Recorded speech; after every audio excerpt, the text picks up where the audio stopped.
ಇತ್ತೀಚೆಗಷ್ಟೇ ಮಾದೇವ ಸಿನಿಮಾದ ಮೂಲಕ ಕನ್ನಡ ಸಿನಿ ಪ್ರೇಕ್ಷಕರನ್ನು ಎಂಟರ್ಟೈನ್ ಮಾಡಿದಂತಹ ಶೋಭಿತಾ ಅವರು ಈಗ ಪ್ರೇಮಿಗೆ ಪ್ರೇಯಸಿಯಾಗಿ ಟೀನಾ ಅನ್ನುವಂತಹ ಪಾತ್ರದ ಮೂಲಕ ಮತ್ತೊಮ್ಮೆ ಬೆಳ್ಳಿಪರದೆಯ ವೀಕ್ಷಕರನ್ನು ರಂಜಿಸೋದಕ್ಕೆ ಬರ್ತಾ ಇದ್ದಾರೆ. ಒಂದಷ್ಟು ವಿಚಾರಗಳನ್ನು ಮಾತನಾಡಿಸ್ತಾ ಹೋಗ್ತೀನಿ. ಪ್ರೇಮಿ ಸಿನಿಮಾದ ಬಗ್ಗೆ, ಹಾಗೆಯೇ ಅವರ ಕ್ಯಾರೆಕ್ಟರ್ ಬಗ್ಗೆ ಯಾವ ರೀತಿಯಂತಹ ಇಂಟ್ರೆಸ್ಟಿಂಗ್ ವಿಚಾರಗಳನ್ನು ಬಿಚ್ಚಿಡ್ತಾರೆ ಅಂತ ಹೇಳ್ಬಿಟ್ಟು. ಮೇಡಮ್, ಮೊದಲನೇದಾಗಿ ನಮಸ್ತೆ, ಹೇಗಿದ್ದೀರಾ? ನಮಸ್ತೆ, ಫೈನ್. ನೀವು? ನಾನು ಸೂಪರ್ ಆಗಿದ್ದೀನಿ ಆ್ಯಂಡ್ ಕಂಗ್ರ್ಯಾಚುಲೇಷನ್ಸ್. ಯಾಕಂದರೆ ಬ್ಯಾಕ್ ಟು ಬ್ಯಾಕ್ ಸಿನಿಮಾಗಳಲ್ಲಿ ನಟಿಸ್ತಾ ಇದ್ದೀರಾ, ಮತ್ತೊಂದಷ್ಟು ರಿಲೀಸ್ಗೂ ರೆಡಿ ಇದೆ. ಸೊ ಹೆಂಗಿದೆ ಸದ್ಯದ ಒಂದು ಪರಿಸ್ಥಿತಿಯ ಒಂದು ಲೈಕ್ ನಿಮ್ಮಲ್ಲಿರುವಂತಹ ಒಂದು ಆನಂದ, ಖುಷಿ ವಿಚಾರ ಎಲ್ಲ? ಒಂದು ಕಡೆ ಖುಷಿ ಆಗ್ತಿದೆ, ಒಂದು ಕಡೆ ಭಯ ಆಗ್ತಿದೆ. ಅಂದರೆ ಜನ ಯಾವ ಥರ ಸ್ವೀಕಾರ ಮಾಡ್ತಾರೆ ಅನ್ನೋದು ಒಂಥರ ಅದು ಸ್ವಲ್ಪ ಭಯ ಇದೆ. ಪ್ರತಿಯೊಂದು ಮೂವಿಲಿ ಒಂದೊಂದು ಥರ ರೋಲ್ ಇದೆ ನಂದು. ಇದರಲ್ಲಿ ಕೂಡ ತುಂಬ ಚೆನ್ನಾಗಿದೆ ಈ ರೋಲು. ಆ್ಯಕ್ಚುಲಿ ನಮ್ಮ ಈ ಮೂವಿಲಿ ಇಬ್ಬರು ನಾಯಕಿಯರಿದ್ದಾರೆ. ಅದರಲ್ಲಿ ನಂದು ಒಂದು ಪಾತ್ರ ಅಂದರೆ ಮಾಡರ್ನ್ ಗರ್ಲ್ ನಂದು. ಅವರು ಇನ್ನೊಂದು ಪಾತ್ರ ವಿಲೇಜ್ ರೋಲ್ ಥರ. ಅಂದರೆ ಈಗ ಈ ಮೂವಿ ಬಗ್ಗೆ ಹೇಳಬೇಕಂತಂದರೆ, ಈಗ 90s ಸ್ಟೋರಿ ಅಂದರೆ ರೆಟ್ರೋ ಥರ ಬರಲ್ಲ. ಅವಾಗಿರೋ ಒಂಥರ ಒಂದು ಸುಂದರ ಲವ್ ಸ್ಟೋರಿ ಅನ್ನೋದಿರುತ್ತಲ್ಲ, ಅದನ್ನು ಈ ಮೂವಿಲಿ ನಾವು ನೋಡ್ಬೋದು. ಇವಾಗ ಏನಂತಂತಂದರೆ, ಹಳೆ ಕಾಲದಲ್ಲಿ 90sಲ್ಲಿ ನೋಡಿದ್ರೆ ನಾವು ಕಾಲೇಜ್ ಟೈಮಲ್ಲಿ ಆ ಒಂದು ಲೆಟರ್ ಬರೆಯೋದಾಗಲಿ, ಒಂದು ಆ ಕೀಪ್ಯಾಡ್ ಒಂದು ಮೆಸೇಜ್ ಬರುವಾಗ ಅದಕ್ಕೊಂದು ವ್ಯಾಲ್ಯೂ ಕೊಡೋದಾಗಲಿ, ಅದು ತುಂಬ ಇಂಪಾರ್ಟೆನ್ಸ್ ಇತ್ತು. ಪ್ರತಿಯೊಂದು ಥಿಂಗ್ಸಿಗೂ ವ್ಯಾಲ್ಯೂ ಕೊಡ್ತಿದ್ವಿ. ಬಟ್ ಈ ಜನ್ರೇಷನಲ್ಲಿ ಆ ಥರ ಇಲ್ಲ. 1000 ಮೆಸೇಜ್ ಬರುತ್ತೆ, ಇಲ್ಲ ಅದು ಡಿಲ್ಟ್ ಆಗ್ತಾ ಹೋಗ್ತಿರುತ್ತೆ. ಸೊ ನಾವು ಅಂತ ಈ ಥರ ಇಲ್ಲ, ಒಂದು ಬ್ಯೂಟಿಫುಲ್ ಸ್ಟೋರಿ ನಾವು ನಮ್ಮ ಪ್ರೇಮಿ ಮೂವಿಲಿ ನಾವು ನೋಡ್ಬೋದು.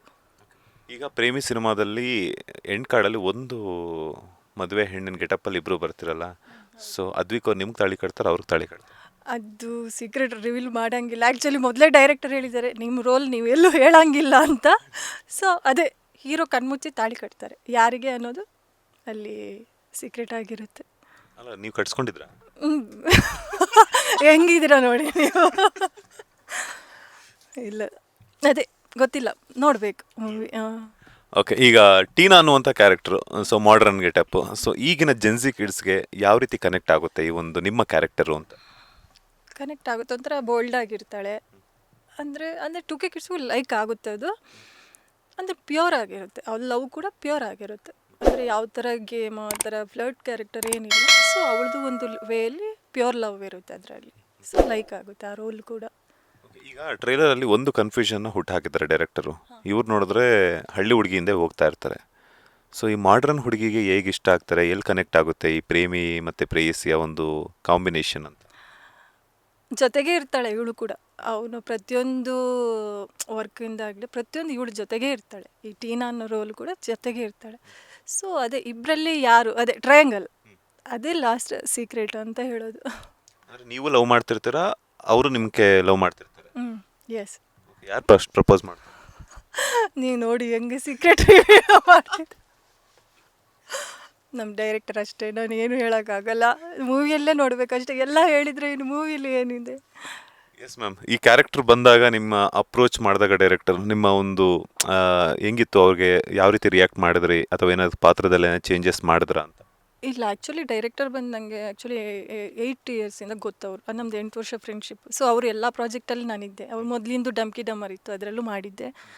ಯಾವುದೋ ಆಲ್ಬಮ್ ಸಾಂಗ್ ಮಾಡಿದ್ರು ನಾನಿರ್ತೀನಿ. ಸೊ ನನಗೇನು ಆ ಥರ ಹೊಸ ಡೈರೆಕ್ಟರ್ ಅನ್ನೋ ಫೀಲ್ ಬಂದಿಲ್ಲ. ಚೆನ್ನಾಗಿ ಮಾಡಿದ್ವಿ. ಆ್ಯಂಡ್ ಅದ್ವಿಕ್ ಅವರು ಹೀರೋ ಕೂಡ ಅಷ್ಟೇ, ತುಂಬ ಫ್ರೆಂಡ್ಲಿ ಆಗಿದ್ದರು. ಆ್ಯಕ್ಟಿಂಗ್ ಮಾಡೋಕ್ಕೆ ತುಂಬ ಈಸಿ ಆಯಿತು ನಮಗೆ. ಸಾತ್ವಿಕ್ ಅವರು ಕೂಡ ಹಾಗೆ, ಅವರು ಕೂಡ ತುಂಬ ಮೂವಿ ಮಾಡಿದ್ದೀನಿ ಅನ್ನೋದು ಆ ಥರ ಏನೂ ಇರಲಿಲ್ಲ. ಸೊ ಎಲ್ಲ ಚೆನ್ನಾಗೇ ಆಗೋಯ್ತು. ಎಸ್, ಶೂಟಿಂಗ್ ಟೈಮಲ್ಲೆಲ್ಲ ಹೆಂಗಿತ್ತು ನಿಮ್ಮಿಬ್ಬರ ಕಾಂಬಿನೇಷನ್, ಪ್ರೇಮಿ ಮತ್ತು ಪ್ರೇಯಸಿಯ ಕಾಂಬಿನೇಷನ್? ತುಂಬ ಚೆನ್ನಾಗಿತ್ತು. ಅದೇ ಹೇಳಿದ್ವಲ್ಲ, ಫ್ರೆಂಡ್ಲಿಯಾಗೇ ಇದ್ವಿ ಅಂತ. ಬೆಸ್ಟ್. ಏನಾದರೂ ಒಂದು ಫನ್ನಿ ಇನ್ಸಿಡೆಂಟ್ ಅಥವಾ ತುಂಬ ಸೀರಿಯಸ್ ಆಗಿದ್ದಂಥ ಇನ್ಸಿಡೆಂಟ್? ಫನ್ನಿ ಇನ್ಸಿಡೆಂಟಿಗಿಂತ ಸೀರಿಯಸ್ ಒಂದು ಆಗಿತ್ತು. ಆ್ಯಕ್ಚುಲಿ ಗೋಕರ್ಣಕ್ಕೆ ನಾವು ಶೂಟ್ಗೆ ಹೋಗಿದ್ವಿ. ಅಲ್ಲಿ ತುಂಬ ಚೆನ್ನಾಗಿ ಆಯಿತು ಶೂಟ್ ಅಂತಂದ್ರೆ. ನೈಟ್ ಟೈಮು ನಮ್ಮ ಡೈರೆಕ್ಟರ್ಗೆ ಹಾರ್ಟ್ ಅಟ್ಯಾಕ್ ಆಯಿತು. ಅದು ತುಂಬ ಸಖತ್ ಬೇಜಾರು, ಅದು ಜೀವ ಅದು. ಆದರೂ ಅವರು ಅಂಥ ಟೈಮಲ್ಲೂ ನೀವು ಶೂಟಿಂಗ್ ಮಾಡಿ ಬಟ್ ನಮಗೆ ಆಗಲಿಲ್ಲ. ಒಂದು 5-6 ಟೇಕ್ ತಗೊಂಡ್ರು, ಅಲ್ಲಿ ಆಗಲಿಲ್ಲ. ಸೊ ಅವ್ರನ್ನ ಅಲ್ಲಿಂದ ಮಣಿಪಾಲ ಶಿಫ್ಟ್ ಮಾಡಿದ್ವಿ. ಬಟ್ ಅದು ತುಂಬ ಸೀರಿಯಸ್ ಇತ್ತು. ಮತ್ತು ಬೆಂಗಳೂರಿಗೆ ಕರ್ಕೊಂಬಂದ್ವಿ. ಮತ್ತು ಇಲ್ಲೂ ಅವ್ರಿಗೆ ಈಗಿನ ಸೆಕೆಂಡ್ ಹಾರ್ಟ್ ಅಟ್ಯಾಕ್ ಆಯಿತು. ಅದು ತುಂಬ ನಮಗೆ ಮರೆಯೋಕ್ಕಾಗಲ್ಲ. ಇದು ಅವರಿಗೆ ಡೈರೆಕ್ಟರಿಗೆ ಮರುಜನ್ಮ ಅಂತ ಹೇಳ್ಬೋದು. ಅದು ಒಂದು ತುಂಬ ಸ್ಯಾಡ್ ಮೂಮೆಂಟ್ ನಮಗೆ. ಈಗ ನಿಮ್ಮನ್ನು ನೋಡಿರುವಂಥ ಆಡಿಯನ್ಸ್ ಆಗಿರ್ಬೋದು ಅಥವಾ ನಿಮ್ಮ ಫ್ರೆಂಡ್ ಸರ್ಕಲಲ್ಲಿ ಯಾವ ಹೀರೋಯಿನ್ಗೆ ಹೋಲಿಕೆ ಮಾಡ್ತಾರೆ ನಿಮ್ಮನ್ನು? ಆ್ಯಕ್ಚುಲಿ ಯಾವುದು ಅಂತ ಹೇಳ್ಬೋದು. ಅದೇ ಗೊತ್ತಿಲ್ಲ, ಇನ್ನು ಮೂವಿ ರಿಲೀಸ್ ಆಗುತ್ತಲ್ಲ, ಅದು ಯಾವ ಥರ ಸ್ವೀಕಾರ ಮಾಡ್ತಾರೋ ಅದ್ರ ಮೇಲೆ. ನಾನು ಕೇಳ್ತಿರೋದು ಅಂತಂದರೆ ಪಾತ್ರ ನೋಡಿ ಅಲ್ಲ, ನಿಮ್ಮ ಒಂದು ಇದನ್ನ ನೋಡಿ, ಲೈಕ್ ಮಾಡರ್ನ್ ಗೆಟಪ್ಪಲ್ಲೆಲ್ಲ ಇರ್ತಾರಲ್ಲ, ಸೊ ಯಾವ ಒಂದು ಹೀರೋಯಿನ್ಗೆ ಹೋಗ್ತಾರೆ. ನನಗೆ ಅನಿಸಿರೋ ಪ್ರಕಾರ ಟಾಮ್ ಬಾಯ್ ಅಂತಂದ್ರೆ ಮಾಲಾಶ್ರೀ ಮೇಡಮ್ ಥರ ಇರ್ತಾರೆ, ಇಲ್ಲಾಂತಾರೆ ಆ್ಯಕ್ಷನ್ ಆ ಥರ ಈ ಥರ ಅಂತ ಹೇಳ್ಬಿಟ್ಟು. ಸೊ ಆ ಥರ ಯಾರಾದರೂ ಸೀನಿಯರ್ ಆ್ಯಕ್ಟ್ರೆಸ್ಗೆ ನಿಮ್ಮನ್ನು ಕಂಪೇರ್ ಮಾಡ್ತಾರೆ ಯಾರಾದರೂ ನೋಡಿರೋವಂಥದ್ದು? ಈ ಥರದ್ದು ಇವ್ರ ಥರ ಕಾಣಿಸ್ತಿದ್ದಾರೆ, ಆ ಆ್ಯಕ್ಟರ್ ಥರ ಕಾಣಿಸ್ತಿದ್ದೀರಾ ನೀವು ಅಂತ ಹೇಳ್ಬಿಟ್ಟು ಹೇಳಿ. ತುಂಬ ಜನ ನನ್ನ ಫ್ರೆಂಡ್ಸ್ ಹೇಳಿದ್ದು ಸ್ವಲ್ಪ ನನ್ನ ಲುಕ್ ಸೈಡಿಂದ ನೋಡಿದ್ರೆ ನಿವೇದಿತಾ ಜೈನ್ ಲುಕ್ ಬರುತ್ತೆ ಸೈಡಿಂದ ಅನ್ನೋ ಥರ ಹೇಳಿದ್ದಾರೆ. ಆ ಮಾತು ಕೇಳ್ಪಟ್ಟಿದ್ದೀನಿ ನಾನು. ಈಗ ನೆಕ್ಸ್ಟು ಬೇರೆ ಸಿನಿಮಾಗಳಲ್ಲಿ ಅಂದರೆ ಬೇರೆ ಭಾಷೆಗಳಿಗೆ ಏನಾದ್ರು ಎಂಟ್ರಿ ಕೊಡುವಂಥ ಪ್ಲಾನ್ಸ್ ಇದೆಯಾ ಅಂತ? ಅವಕಾಶ ಬಂದರೆ ಪಕ್ಕ ಹೋಗ್ತೀವಿ. ಬಟ್ ನಮ್ಮಲ್ಲಿ ಕನ್ನಡ ಇಂಡಸ್ಟ್ರಿಯಲ್ಲಿ ಅವಕಾಶ ಸಿಗಬೇಕು ಅಂತ ನನಗೆ, ಯಾಕಂದ್ರೆ ನಮ್ಮ ಭಾಷೆ ಮೇಯ್ನ್ ಅಲ್ವಾ. ಸೊ ಇವಾಗ ತುಂಬ ಸ್ಪರ್ಧಾತ್ಮಕ ಆಗಿಬಿಟ್ಟಿದೆ, ಗೊತ್ತಲ್ವ. ಸ್ವಲ್ಪ ಒಂದು ಮೀಟಿಂಗ್ ಹೋದ್ರೆ ಸ್ವಲ್ಪ ಮಿಸ್ ಆದರೂ ಸಾಕು ಬೇರೆ ಆರ್ಟಿಸ್ಟ್ಗೆ ಹೋಗ್ಬಿಟ್ಟು ತುಂಬ ಜನ ಆರ್ಟಿಸ್ಟ್ಗಳಾಗ್ಬಿಟ್ಟಿದ್ದಾರೆ. ತುಂಬ ಕಷ್ಟ ಇದೆ ಇಂಡಸ್ಟ್ರಿ. ಸಿಕ್ಕಿರೋ ಅವಕಾಶನ ನಾವು ನಿಜವಾಗ್ಲೂ ಸದುಪಯೋಗ ಪಡಿಸ್ಕೊಳ್ಬೇಕು ಅಂತ ನಾನು ಹೇಳೋಕ್ಕೆ ಇಷ್ಟಪಡ್ತೀನಿ. ಯಾರ್ದಾದ್ರೂ ಬಯೋಪಿಕ್ಕಲ್ಲಿ, ನಟಿಮಣಿಯ ಬಯೋಪಿಕ್ಕಲ್ಲಿ ಕಾಣಿಸ್ಕೊಳ್ಳುವಂಥ ಅವಕಾಶ ಸಿಕ್ಕಿದ್ರೆ ಯಾರ ಒಂದು ಬಯೋಪಿಕ್ಕನ್ನು ಚೂಸ್ ಮಾಡ್ತಾರೆ? ಅದು ಯೋಚನೆ ಮಾಡಬೇಕು, ಅದು ಇನ್ನೂ ಯೋಚನೆ ಮಾಡಿಲ್ಲ. ಓಕೆ, ಅದೇ ಡ್ರೀಮ್ ರೋಲ್ ಅಂತ ಏನಾದರೂ ಇದೆಯಾ ಅಂತ? ಡ್ರೀಮ್ ಕ್ಯಾರೆಕ್ಟರ್ ಈ ಥರ ಮಾಡಬೇಕು ಅಂತ, ಡಿವೋಷ್ನಲ್ ಆಗಿರ್ಬೋದು ಅಥವಾ ಇಲ್ಲಾಂದ್ರೆ ಆ್ಯಕ್ಷನ್? ನಾನು ಸ್ವಲ್ಪ ಸ್ಪಿರಿಚುವಲ್, ಅಂದರೆ ನನ್ನ ಅಸ್ಟ್ರಾಲಜರ್, ಒಂದು ಪಾಸ್ಟ್ ಲೈಫ್ ರಿಗ್ರೆಷನ್ ಥೆರಪಿಸ್ಟ್ ಕೂಡ. ಸೊ ಅದು ನನಗೆ ಆ ಥರ ಅದಕ್ಕೆ ಸಂಬಂಧಪಟ್ಟಿದ್ದು ಕೂಡ ಒಂದು ಮೂವಿ ಮಾಡಬೇಕು ಅಂತ ಅಂದ್ಕೊಂಡಿದ್ದೀನಿ. ಸೊ ಇನ್ನೊಂದು ಒಬ್ಬರು ಡೈರೆಕ್ಟರ್ ಅಘೋರ ಸಬ್ಜೆಕ್ಟ್ ಸಂಬಂಧಪಟ್ಟಿದ್ದು ಮಾಡ್ತಾ ಇದ್ದಾರೆ. ಸೊ ಅದೊಂದು ಡ್ರೀಮ್ ಇತ್ತು, ಅದು ನೆಕ್ಸ್ಟ್ ಆಗ್ತಾ ಇದೆ. ಸೊ ಹಂಗೆ ಶೋಭಿತಾ ಅವರು ಅಗೋರಿಯಾಗಿ ಕಾಣಿಸ್ಕೊಳ್ತಾರೆ, ಆ ಥರ ಸಬ್ಜೆಕ್ಟ್ ಅದು ಆಗ್ತಾ ಇದೆ. ನಂದು ಅದು ಡ್ರೀಮ್. ಈಗ ಏನಾದ್ರು ಮಾಟ ಮಂತ್ರ ಏನಾದ್ರು ಮಾಡ್ತಾರೆ? ಆ ಥರ ಏನಿಲ್ಲ. ಈ ಬೇಡ ಅಂದ್ರೆ ಕೆದಕ್ತಿದ್ದೀನಿ ಅಂತ ಹೇಳ್ಬಿಟ್ಟು ಮಾಟ ಮಂತ್ರಗಳು ಏನು ಕಲ್ತ್ಕೊ ಬಂದಿಲ್ಲ ನನ್ನ ಮೇಲೆ ಪ್ರಯೋಗ ಮಾಡಿಬಿಟ್ರೆ ಆಮೇಲೆ ಹೀಲಿಂಗ್ ಮಾಡ್ತೀವಿ ಅಷ್ಟೇ. ಪಾಸ್ಟ್ ಲೈಫ್ ರಿಗ್ರೆಷನ್ ಥೆರಪಿಸ್ಟ್ ನಾನು ಆ್ಯಕ್ಚುಲಿ. ಹೀಲಿಂಗ್ ಥೆರಪಿ ರೇಖೆ ಇದು ಬಿಟ್ಬೇಡ, ಅಗೋರಿ ಬಿಟ್ಬಿಟ್ಟು ಪ್ರೇಮಿಗೆ ಬರೋಣ. ಈಗ ಬೇಡ, ಈಗ ಅಗೋರಿ ಮತ್ತೆ ಹೀಲಿಂಗ್ ಮಾಡೋದೇ ಬೇಡ. ಬರುತ್ತೆ. ಏಪ್ರಿಲ್ 3ಕ್ಕೆ ರಿಲೀಸ್ ಆಗ್ತಾ ಇದೆ. ಸೊ ಎಲ್ಲ ನಮ್ಮ ಸ್ಯಾಂಡಲ್ವುಡ್ ಸಿನಿ ಪ್ರೇಕ್ಷಕರಿಗೆ ಏನು ಕೇಳ್ಕೊಳ್ತೀರಾ ಅಂತ? ತುಂಬ ಬ್ಯೂಟಿಫುಲ್ ಆಗಿದೆ ಈ ಸ್ಟೋರಿ. ಅಂದರೆ ನಿಮಗೆ ನಿಜವಾಗ್ಲೂ ಅಂದರೆ ತುಂಬ ಇಷ್ಟ ಆಗಿಬಿಡುತ್ತೆ. 90ಸಲ್ಲಿ ಯಾವ ಥರ ಸ್ಟೋರಿ ಇರುತ್ತೋ, ಅಂದರೆ ರೆಟ್ರೋ ಥರ ಅಲ್ಲ, ಆ ಥರ ಆ ಸುಂದರ ಚಿತ್ರಣ ನಮ್ಮ ಮೂವಿಲಿ ಕಾಣಕ್ಕೆ ಸಿಗ್ಬೋದು. ಯಾವುದೇ ಅಬ್ಬರ ಇಲ್ಲದೆ ನೀವು ಶಾಂತವಾಗಿ ನೋಡ್ಕೊಳ್ಳುವಂಥ ಮೂವಿ ಇದು.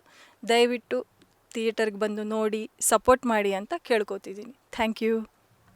ಈ ಸ್ಯಾಂಡಲ್ವುಡ್ಡಲ್ಲಿ ಯಾವ ನಟ ಮತ್ತು ನಟಿ ಇನ್ಸ್ಪಿರೇಷನ್ ನಿಮಗೆ? ಇಂಥವ್ರು ಅಂತ ಇಲ್ಲ, ಒಂದೊಂದು ಕ್ಯಾರೆಕ್ಟ್ರಲ್ಲಿ ಒಬ್ಬೊಬ್ಬರು ಲೈಕ್ ಆಗ್ತಾರೆ. ಹೌದು, ಪರ್ಟಿಕ್ಯುಲರ್ ಅಂತ ಇಲ್ಲ, ಒಬ್ಬೊಬ್ಬರು ಒಂದೊಂದು ಇದರಲ್ಲಿ ಲೈಕ್ ಆಗ್ತಾರೆ. ಈಗ ಇನ್ಸ್ಪಿರೇಷನ್ ಇಂಥವ್ರು ನೋಡಿ ನಾನು ಇಂಡಸ್ಟ್ರಿಗೆ ಬಂದೆ ಆ ಥರ ಏನಿಲ್ಲ? ಆ ಥರ ಏನಿಲ್ಲ, ಪ್ರತಿಯೊಬ್ಬರು ಒಂದೊಂದು ಕ್ಯಾರೆಕ್ಟ್ರಲ್ಲಿ ಲೈಕ್ ಆಗ್ತಾರೆ. Anyway, thank you so much. ಸಾಕಷ್ಟು ವಿಚಾರಗಳನ್ನ ತಿಳಿಸ್ಕೊಟ್ರಿ, ಒಳ್ಳೆಯದಾಗಲಿ. ಬ್ಯಾಕ್ ಟು ಬ್ಯಾಕ್ ಸಿನಿಮಾಗಳು ಕೂಡ ರಿಲೀಸ್ಗೆ ರೆಡಿ ಇದೆ, ಅದು ಕೂಡ ಯಶಸ್ಸನ್ನು ಕಾಣಲಿ. ಪ್ರೇಮಿಸ್ ಯೂಸ್ ಸಕ್ಸಸ್ ಕೊಟ್ಟು ಮತ್ತಷ್ಟು ಅವಕಾಶಗಳು ನಿಮ್ಗೆ ಸಿಗುವಾಗ ಮಾಡಲಿ. All the best. Thank you. Thank you. ಇದಾಗಿತ್ತು ಪ್ರೇಮಿ ಸಿನಿಮಾದ ನಾಯಕ ನಟಿ ಆಗಿರುವಂತಹ ಶೋಭಿತಾ ಅವರ ಮಾತು. ಕ್ಯಾಮ್ರಾ ಪರ್ಸನ್ ರಾಘವೇಂದ್ರ ಸ್ವಾಮಿ ಜೊತೆ Manjunath Srinivas, boss TV Kannada, Bengaluru. Latest ಹಾಗೂ ಇಂಟ್ರೆಸ್ಟಿಂಗ್ ಸುದ್ದಿಗಳಿಗಾಗಿ ಬಾಸ್ ಟಿವಿ ಕನ್ನಡ ಚಾನೆಲ್ನ ಸಬ್ಸ್ಕ್ರೈಬ್ ಮಾಡಿ, ಹಾಗೆಯೇ ಬೆಲ್ ಐಕಾನ್ ಪ್ರೆಸ್ ಮಾಡಿ. ಇದರ ಜೊತೆಗೆ ಫೇಸ್ಬುಕ್, ಇನ್ಸ್ಟಾಗ್ರಾಮ್, ಎಕ್ಸ್ನಲ್ಲೂ ಮಿಸ್ ಮಾಡದೆ ಫಾಲೋ ಮಾಡಿ.